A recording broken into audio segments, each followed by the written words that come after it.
Bonjour à tous, bienvenue à votre émission Société et Développement. Aujourd'hui, nous allons parler de développement personnel et du coaching. Pour aborder ces sujets, je suis sur ce plateau avec M. Issa Demé, coach, formateur professionnel. Bonjour coach. Oui, bonjour. Merci d'accepter notre invitation. C'est un plaisir. Ok. Alors pour commencer, coach, dites-nous qu'est-ce que le développement personnel? Ok, d'une définition simple, on dirait que le développement personnel, c'est tout ce qui permet à un homme de se connaître et de se réaliser. Donc, lorsque on va prendre cette définition, il y a de tout à l'intérieur. Il y a de tout à l'intérieur. Et le développement personnel est un élément assez, je dirais quoi, assez compliqué à déterminer. Il y a des gens qui ont fait des recherches scientifiques là-dessus. Mais ce qui est ressorti après cette recherche scientifique-là est qu'il n'y a en aucun endroit une définition claire du développement personnel. D'autres vont dire que c'est de la science, d'autres vont dire que ce n'est pas de la science. Mais la définition sur laquelle tout le monde est unanime est que c'est tout ce qui permet à un homme de se connaître et de se réaliser.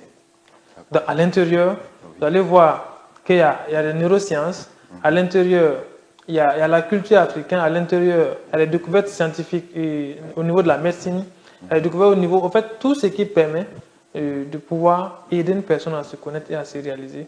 On met tout cela dans le développement personnel. Alors donc, est-ce à dire que tout le monde a besoin d'avoir un coach en développement personnel? Ce n'est pas réservé seulement à ceux qui n'ont pas, disons, une capacité aussi développée que les autres, si on peut dire ainsi. Bon, tout le monde a besoin de développement personnel, mais tout le monde n'a pas forcément besoin d'un coach, parce que vous êtes déjà un coach et vous pouvez vous coacher vous-même. Mais c'est que pour ceux qui veulent avoir des résultats exceptionnels, ceux qui veulent se réaliser de façon exceptionnelle, il est conseillé d'avoir un coach, un mentor, des gens à qui vous pouvez vous identifier pour vous réaliser. Donc, mais le développement personnel, tout le monde a besoin de ça. Et les pays développés se sont développés sur la base du développement personnel. Et aucune nation, je dirais et j'assume mes propos, aucune nation ne peut se développer aujourd'hui sans donner une place importante au développement personnel. Parlant de base, quelles sont les bases du développement personnel?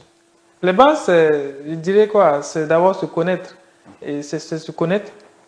On peut dire ça, ce sont les bases. Aussi, aller lire. Parce que le développement personnel est basé sur les expériences, sur les vécus. Voilà, sur les expériences, sur les vécus. Et il faut écouter de nombreuses personnes.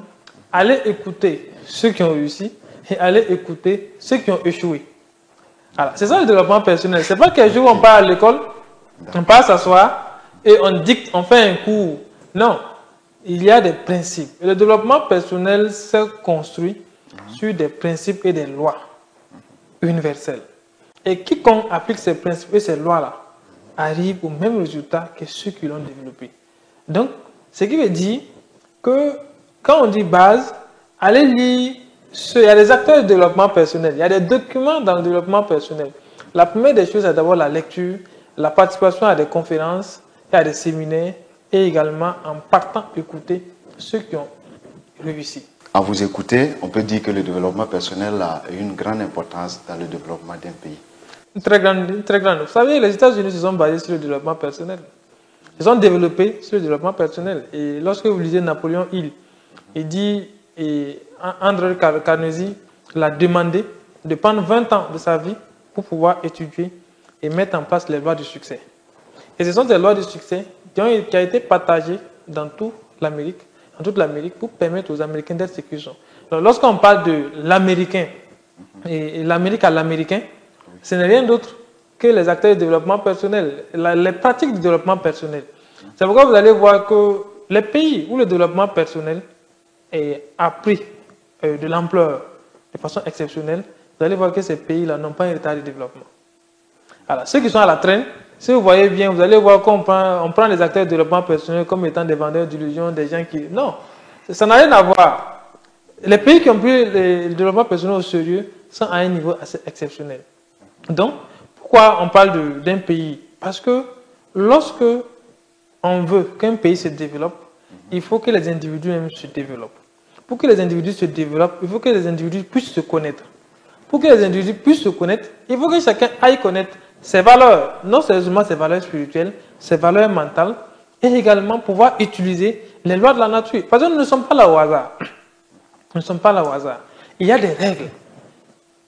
Donc, il faut que les individus puissent connaître cela pour pouvoir exploiter. Napoléon, il disait que le sous-sol contient plus d'or, que la pensée humaine contient plus d'or que le sous-sol. Mais lorsque l'individu n'est pas au courant que sa pensée contient plus d'or que le sous-sol, il va passer son temps à accueillir son prochain tête à la barre de son retard. Il va passer son temps. Et c'est ce que nous vivons aujourd'hui. La plupart des pays sous-développés ne pensent pas que leur sous-développement vienne d'eux, mais pensent que leur sous-développement vient d'autres nations développées. Tout simplement parce qu'ils n'ont pas encore pris conscience de leurs ressources internes, de leur capacité à réfléchir et à produire quelque chose pour les amener au développement. Et le développement personnel vient combler ce vide-là, pour amener chaque individu à prendre d'abord conscience de sa capacité interne à produire pour lui-même, à produire pour son environnement et à produire également pour tous les pays et pour ne pas dire pour le monde. Il y a l'autre là qui disait la dernière fois, le Lalé Naba, qu'un homme doit pouvoir travailler pour lui, et travailler pour sa famille, et travailler également pour son pays. Un homme doit savoir donner. Donner à qui? Donner à son pays, donner à lui-même d'abord, donner à sa famille et donner à son pays. Un homme doit savoir parler. Parler pour qui? Parler pour soi, parler pour son pays et parler également pour sa famille et tout ce qui s'ensuit. Mais savoir parler, savoir donner, savoir travailler, ce sont des lois. Alors, et pour pouvoir maîtriser ces lois, il faut forcément... le développement personnel. Le développement personnel. Voilà. Alors, en plus de cet aspect de développement personnel, on parle le plus souvent de coaching. Alors, quelle peut être la différence entre ces deux notions? Ok, en fait, le coaching, c'est toute une science. Maintenant, le développement personnel fait partie du coaching. On pourrait dire que le développement personnel, ça représente 10 ou 20%. En tout cas, ça représente un certain pourcentage du coaching. Quand on parle du coaching aujourd'hui, c'est quoi? Ce sont des gens qui ont épousé le développement personnel, mais au-delà du développement personnel, qui ont pu développer d'autres capacités pour amener l'être humain à pouvoir se connaître et à pouvoir se réaliser. Donc, on pourrait dire que ce sont les fils conducteurs de ce développement personnel-là. Donc, c'est ça, en fait, le domaine du coaching. Maintenant, on ne peut pas faire du coaching sans passer par le développement personnel, parce que toute bonne formation en coaching commence d'abord par la maîtrise de la pensée. D'accord. Alors, nous remarquons ces derniers temps au Burkina Faso, il y a plusieurs personnes qui se réclament coach professionnel. Alors, au Burkina Faso, quelles sont les conditions qu'il faut remplir pour avoir ce titre de coach professionnel? Ok. Bon, vous savez, le coaching, aujourd'hui, c'est vrai, ça prend de l'ampleur, on attend partout. Les coachs poussent comme des champions, comme on le dit. Mais c'est normal. Parce que chacun est né coach. Voilà, ça c'est une information. Chacun est né coach. Chacun est né coach et chacun a pratiqué du coaching dans sa vie. Parce que chacun, quel que soit votre statut, un jour, vous aviez parlé et vous avez amené un proche à changer.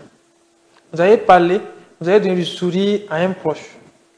À travers votre geste, votre façon de marcher, votre façon d'être, vous avez contribué à améliorer de façon positive la vie de quelqu'un.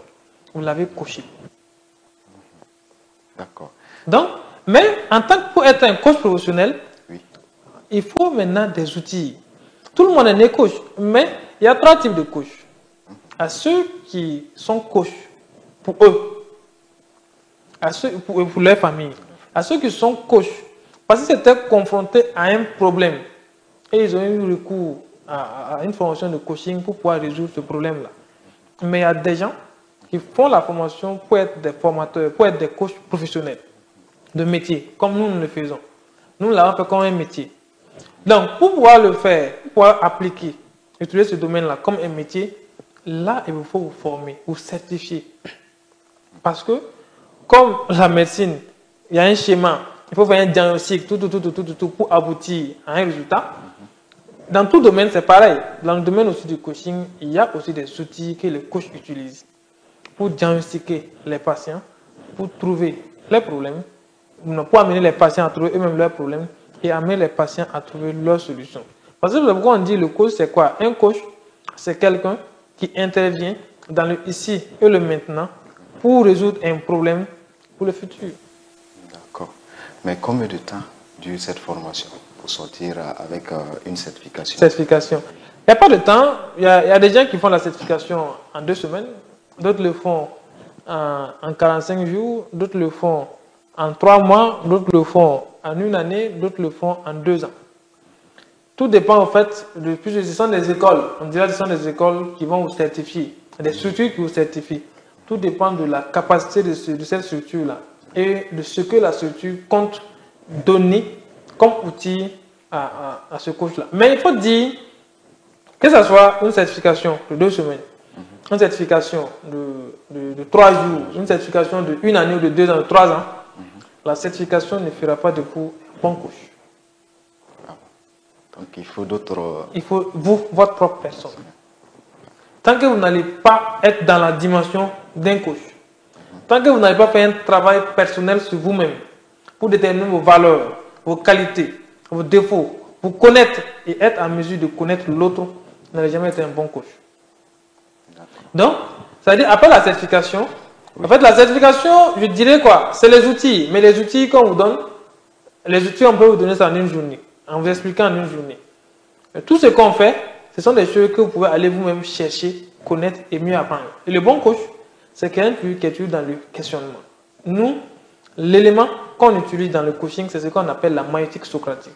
Et dans la maïeutique socratique, on dit les questions sont plus importantes que les réponses et chaque réponse constitue encore une nouvelle question. Donc, lorsque vous êtes dans le questionnement, vous n'avez pas besoin que quelqu'un vienne vous donner un cours, dicter quelque chose. Parce que les questionnements vont vous amener à aller chercher, à aller comprendre, à aller fouiller pour pouvoir trouver vous-même. Et le coach, c'est quelqu'un qui cherche et qui trouve. Quand il trouve, il essaie maintenant de partager avec les autres. Maintenant, celui qui se contente à la certification, moi je dis clairement aux gens, si vous venez, on certifie des gens, lorsque vous venez, je leur dis, ça ce n'est qu'un papier. Oui. Ce n'est qu'un élément pour que vous puissiez justifier votre intervention auprès d'une personne ou d'une structure. Mais ce papier-là ne fera pas de vous un coach. Mais c'est votre propre personne qui fera de vous un coach. Okay. Vous disiez tantôt que chacun est coach de naissance, oui. Mais est-ce à dire qu'on doit obligatoirement avoir un coach personnel? C'est-à-dire, moi, oui, qui suis devant vous, est-ce que j'ai besoin d'un coach professionnel? Vous avez besoin d'un coach professionnel si votre ambition est de pouvoir réaliser quelque chose d'exceptionnel dans le monde. Parce qu'on ne se suffit jamais à nous seuls. Et chacun a une expérience particulière, dans un domaine particulier, à un moment particulier. Donc, il faut aller vers qui? Vers des gens, vers d'autres personnes qui ont vécu, qui ont eu d'autres expériences. C'est la somme, comme on le dit dans le domaine de la recherche, on dit la science est cumulative. La réussite aussi est cumulative. On dit, lorsque personne ne peut réussir sans avoir un mentor. Et moi, j'aime le dire aux gens, lorsque j'ai fait la promotion avec rompre avec soi, je dis une personne arrive à rompre avec elle-même. Lorsque la personne arrive à identifier un soi qui est à la fois différent et meilleur que le soi qui existe en lui, dans son environnement, dans le temps et dans son corps. Donc, vous voyez que pour pouvoir, il faut d'abord identifier quelqu'un à qui vous voulez ressembler, qui est votre diamant, qui est votre or, et vous essayez de connaître. Ce n'est pas pour rien qu'il y a l'histoire. Donc, allez vers des gens qui vont à chaque fois. En fait, nous sommes dans un monde où il y a des hauts et des bas. Lorsque vous êtes à une période de bas, il faut forcément quelqu'un qu'on appelle un mentor, un coach, qui est à mesure de vous faire remonter vers le haut. Ensuite, quand ça sera vers le haut, vous avez besoin de quelqu'un qui va vous maintenir vers le haut à un certain moment, avant de vous ramener encore. Donc, c'est comme ça. Tout le monde a besoin forcément d'un coach pour l'accompagner. Même nous, on a des coachs qu'on écoute, qu'on suit, qu'on part, nous fait coacher nous-mêmes, tout le temps. Et eux aussi, ils ont des coachs qu'ils suivent, qu'ils écoutent et qui partent écouter. Mais eux aussi, ils ont des coachs. Donc, c'est comme ça. Ce n'est pas forcé que la personne soit âgée que vous. Ça va forcer que la personne soit compétente que vous. Non. Mais la personne, à travers sa manière d'être là, vous inspire à quelque part. Et lui, il est votre coach. D'accord. Alors, tantôt, vous avez parlé des formations à suivre, des expériences acquises sur le terrain. Et tout ça, c'est la somme de tout ça qui vous fait un coach. Mais de nos jours, on remarque que certains sont qualifiés de vendeurs d'illusions. Qu'est-ce qui peut expliquer cela? Bon, en fait, il y a des coachs qui sont qualifiés de vendeurs d'illusions, comme on parle des coachs autoproclamés. On dit tout le monde est né coach, mais si vous voulez en faire un métier, il faut chercher à vous perfectionner. Et la plupart des gens ne cherchent pas souvent à se perfectionner. Ils se lèvent, comme c'est un domaine intéressant, et comme j'aime le dire, quand vous portez le nom coach, tout le monde, en fait, c'est prestigieux. Alors, quand vous passez à quelque part, tout le monde a besoin de vous appeler pour qu'on sache qu'on vous connaît. Mais en même temps, c'est une responsabilité. Qu'est-ce que ça vous donne? Ça vous donne une responsabilité parce que vous tenez l'avenir d'un certain nombre de personnes entre vos mains. Et si vous n'arrivez pas à piloter très bien, au lieu de produire des gens qui vont réussir, vous allez produire des gens qui vont échouer et aller d'échec en échec. Alors, donc c'est ça, nous demandons aux jeunes comme nous, qui veulent se lancer. C'est bien, c'est un domaine d'avenir, c'est un domaine, tout le monde, aujourd'hui, les pays africains ont besoin du coaching. Mais il faut aller chercher la compétence pour pouvoir vous lancer. En fait, les acteurs, ce n'est pas forcément les coachs qui sont qualifiés aujourd'hui de vendeurs d'illusions. Même je dirais quoi, tous les acteurs de développement personnel. Vous pouvez être dans le développement personnel sans être coach. Ça n'a rien à voir. Vous pouvez prôner le développement personnel, faire des formations sur le développement personnel sans être un coach. Mais tous ces acteurs, on les qualifie aujourd'hui de vendeurs d'illusions. Pourquoi? Parce que on dit lorsqu'on les suit, ce que les gens disent, que lorsqu'on les suit, ils ne parlent que du matérialisme. C'est-à-dire que leur enseignement est basé sur le matériel. Mais vous saviez, le développement personnel est venu résoudre un certain nombre de choses.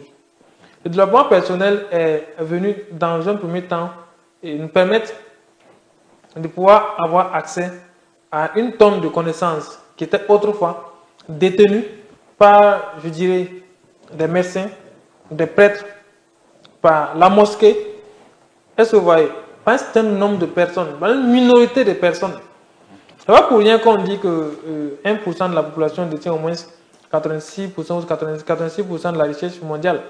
C'est-à-dire qu'ils ont eu des secrets que la grande masse n'a pas pu avoir. Et le développement personnel est venu aujourd'hui dévoiler ces connaissances-là. Le développement personnel aussi est venu dans un second temps et combler un vide que l'école a créé. Vous voyez que l'école ne nous a pas enseigné trois choses. Qu'un homme ne peut pas s'empêcher d'avoir pour pouvoir réussir. L'école ne nous a pas enseigné la science des affaires. L'école nous a enseigné à travailler. Bon, à gérer. Gérer pour qui? Pour les autres. L'école nous a enseigné à à gérer le risque. Mais jamais à prendre le risque. On sait gérer le risque des autres, mais on ne sait pas prendre un risque. L'école nous a enseigné, deuxième chose que l'école ne nous a pas enseigné, c'est la science de la production. L'école nous dit que pour avoir beaucoup, pour produire beaucoup, il faut avoir beaucoup de superficie. Alors qu'en réalité, le développement personnel nous dit qu'on peut avoir beaucoup dans peu de superficie. Tout dépend de la psychologie. Et enfin, le développement personnel ne nous a pas enseigné l'art de gagner sans faire la guerre. L'art de gagner sans faire la guerre, c'est quoi? Vous allez aller à l'école, allez bosser. Quand vous allez finir encore, il faut bosser pour avoir un concours. Quand vous allez aller au niveau du concours, il faut bosser encore pour pouvoir avoir une promotion. Quand vous allez avoir la promotion, il faut bosser encore. Donc, vous allez passer votre temps à aller de combat à combat contre qui? Contre vous-même. Alors que le développement personnel dit que vous n'avez pas besoin de ça. Vous n'avez pas besoin de ça. Vous avez besoin d'imaginer, d'avoir dans votre esprit ce que vous voulez être. Et la nature va vous amener à être cela.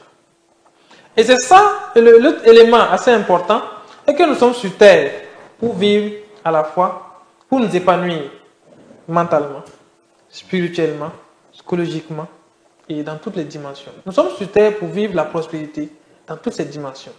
Mais vous ne pouvez pas vous épanouir spirituellement, mentalement, sans que cet épanouissement-là ne puisse se répercuter sur votre vie matérielle, sur votre vie physique.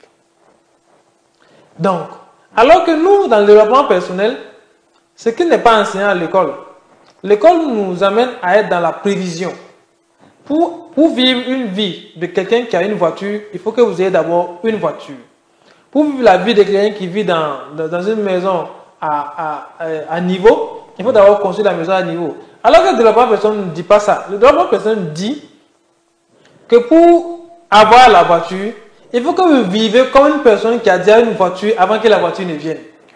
Mais c'est pas tout ça qui fait que les gens disent que vous... Bon, si je peux dire, vous êtes des vendeurs d'illusions. Non, c'est pas des vendeurs... Oui, allez-y. Amener quelqu'un à vivre une vie qui n'est pas d'abord la nôtre, c'est quand même une illusion. Si c'est pas une illusion. Oui. Vous n'allez jamais avoir quelque chose que vous n'avez pas construit dans votre mental. Vous n'allez jamais obtenir quelque chose que vous n'avez pas encore vu. Pas vu physiquement, mais vu psychologiquement, spirituellement. Est-ce que vous voyez? Et c'est ça que nous, on n'a pas en Afrique, au fait. C'est ça qu'on n'a pas. Les projets qu'on construit, c'est des projets au jour le jour. Alors que les grands pays, eux, ils ont une vision. Ils ont une vision qui prévoit, ils déposent. Et ils font. Donc, vous voyez, la plupart des gens, on ne doit pas vivre. Et il y a le docteur Joseph Murphy qui disait que lorsque vous êtes envahi par le désir d'être ce que vous voulez être, votre prière est déjà exaucée. Mais combien de personnes sont envahies par le désir d'être ce qu'ils veulent être? Et c'est ça que nous on enseigne aux gens. On leur dit, les millions que vous voulez là, il faut commencer à vivre ces millions-là dans votre esprit. Il faut d'abord marcher comme un millionnaire, manger comme un millionnaire, danser comme un millionnaire. Est-ce que vous voyez? Oui. Avant que les millions ne viennent. En fait, on dit la loi de l'esprit est propulsion et la loi du corps est propulsion. C'est-à-dire, ce qui sort de l'extérieur n'est rien d'autre qu'une manifestation des lois du subconscient. Est-ce que vous voyez? Et en fait, il y a beaucoup de connaissances qui sont cachées, que le développement personnel dévoile. Vous savez que nous sommes répartis entre deux mondes. Il y a ce qu'on appelle le monde intérieur et ce qu'on appelle le monde extérieur. Et le monde intérieur, que les gens ignorent. Et c'est ce travail que le développement personnel fait sur les gens. Le monde intérieur, par exemple, comporte la sphère physique, la sphère mentale et la sphère spirituelle. Et le monde extérieur contient tout simplement la sphère physique. Et la sphère physique, c'est ce que vous et moi nous sommes aujourd'hui. Ce que je vois en vous. Mais ce que je vois en vous n'est rien d'autre que la manifestation de ces trois mondes intérieurs. Donc, pour que quelque chose de physique se produise, il faut d'abord que les bases de ces choses physiques-là soient posées dans le monde intérieur.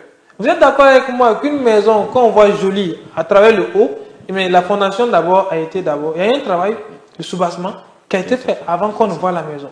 Maintenant, mais est-ce qu'en faisant ce travail de soubassement, est-ce qu'on va faire ce travail de soubassement, vous voulez construire une maison à 3 niveaux, est-ce que vous allez faire un travail de soubassement d'une maison à 16 tours? Non.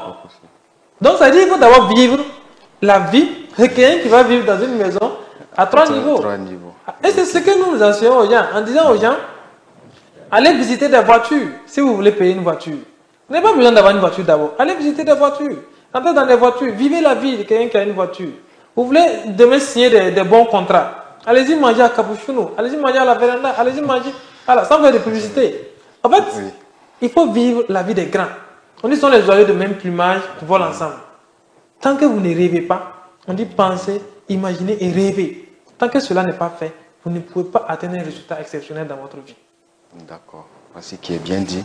Alors, mais le plus souvent, on reproche à ces formations sur le développement personnel de ne pas avoir des modules vraiment précis, comme on le voit souvent dans certains curricula, comme la médecine ou d'autres domaines que je peux citer comme exemple. Mais est-ce que cela vous choque? Non, en fait, ça ne choque pas. Comme je vous ai dit, le développement personnel fait appel à des expériences dans la médecine.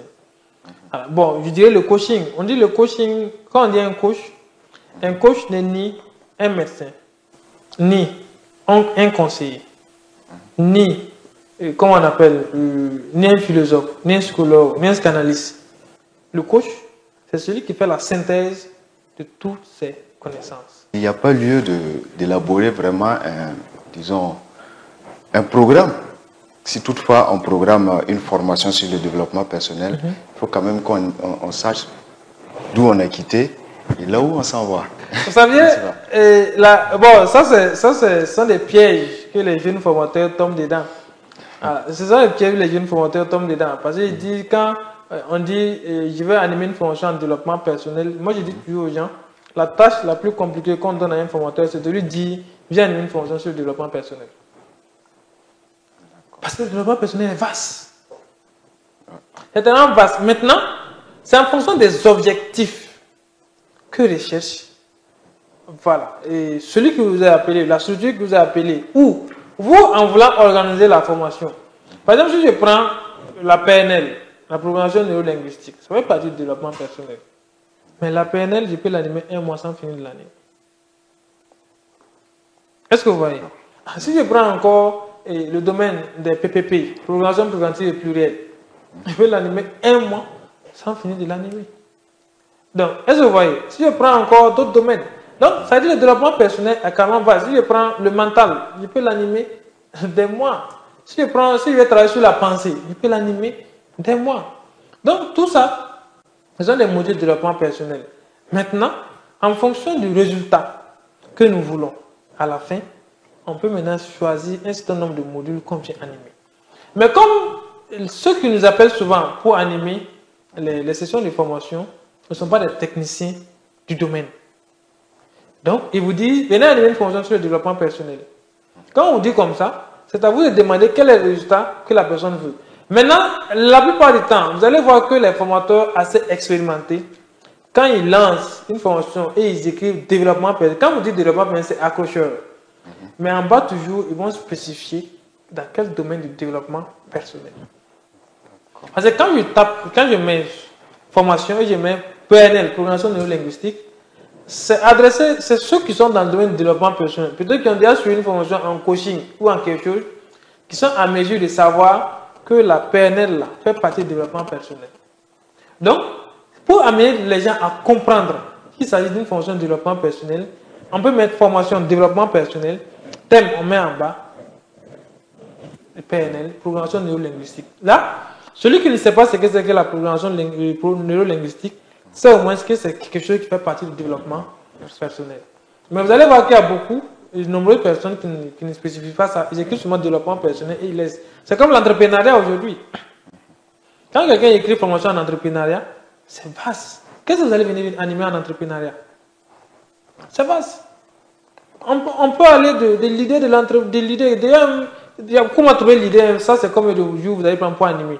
Si on vient dans le cadre de l'identité de l'entreprise, dans le cadre de la création de l'entreprise, dans le cadre du montage des projets, en fait, la gestion de l'entreprise, c'est assez vaste. Donc, à chaque fois, ce sont des thèmes. Nous, on dit que ce sont des thèmes. À l'intérieur des thèmes, là, il y a un certain nombre de modules. Mais ces modules-là, on ne peut même pas l'animer en une seule session de formation. On choisit un certain nombre de modules et on anime. C'est pourquoi on dit aux gens d'aller de formation en formation. Parce que le domaine est tellement vaste qu'un seul formateur ne peut jamais finir de les animer. C'est clair, il y a des modules dans les formations de développement personnel. Alors, Monsieur Demain, nous sommes en fin d'émission. Et quel message avez-vous à l'endroit de ceux qui ne connaissent toujours pas l'importance du coaching dans les différents domaines? L'importance du coaching, il faut dire qu'aujourd'hui, c'est assez intéressant. Vous savez, aujourd'hui, quand on voyait la mentalité des gens, quand on voyait, il y a moins de bagarres aujourd'hui. Il y a moins de conflits. Même quand on parle de l'incivisme, c'est vrai, dans une certaine dimension, vous allez voir qu'il y a une petite diminution également dans tout cela. Tout ça, c'est grâce au coaching. Les jeunes qui participent à des conférences, quand on était petit, encore plus petit, le grand frère, quand il gagnait l'argent, c'était pour faire quoi? C'était pour faire des shows. Alors, où ils partent prendre des filles, ils viennent, ils dansent. Alors, ils prennent l'économie d'une année, c'est-à-dire j'économise une année, et ils prennent, c'est pour danser avec des filles en une seule soirée, et c'est fini. Mais nous voyons que nous ne participons plus à ça.